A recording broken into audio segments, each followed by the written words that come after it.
I was 18 years old when I got married. I belonged to a very conservative family, a Baloch family, where good daughters never say no to their parents. My father wanted me to get married, and all I said was, if that makes you happy, I'll say yes. And of course, it was never a happy marriage. Just about after 2 years of getting married, about 9 years ago, I met a car accident. Somehow my husband fell asleep and the car fell in the ditch. He managed to jump out, saved himself. I'm happy for him. But I stayed inside the car and I sustained a lot of injuries. The list is a bit long. Radius ulna of my right arm were fractured. The wrist was fractured. Shoulder bone and collarbone were fractured. My whole rib cage got fractured. But that injury that changed me and my life completely was the spine injury. Many people came to rescue. They gave me CPR. They dragged me out of the car. And while they were dragging me out, I got the complete transection of my spinal cord. Those 2.5 months in the hospital were dreadful. I was at the verge of despair. One day, doctor came to me and he said, well, I heard that you wanted to be an artist, but you ended up being a housewife. I have a bad news for you. You won't be able to paint again.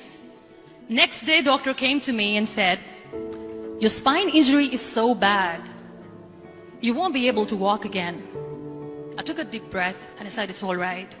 Next day, doctor came to me and said, because of your spine injury and the fixation that you have in your back, you won't be able to give birth to a child again. That day, I was devastated. I started to question my existence. Why am I even alive? So what kept me going was, one day I asked my brothers, I know I have a deformed hand, but I'm tired of looking at these white walls in the hospital and wearing these white scrubs. Bring me some colors, bring me some small canvas. I want to paint. So the very first painting I made was on my deathbed, where I painted for the very first time. What an amazing therapy it was. Without uttering a single word, I could paint my heart out. I could share my story. People used to come and say, what lovely painting. So much color. Nobody could see the grief in it. Only I could. And that day I decided that I'm going to live life for myself.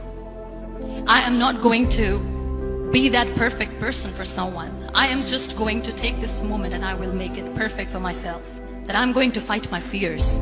So I wrote down one by one all those fears. And I decided that I'm going to overcome these fears one at a time. You know what was my biggest fear? Divorce. But the day I decided that this is nothing but my fear, I liberated myself by setting him free. And I made myself emotionally so strong that the day I got the news that he's getting married, I sent him a text that I'm so happy for you and I wish you all the best. And he knows that I pray for him today. Number 2 was, I won't be able to be a mother again. And that was quite devastating for me. But then I realized there are so many children in the world, all they want is acceptance. So there is no point of crying, just go and adopt one. And that's what I did.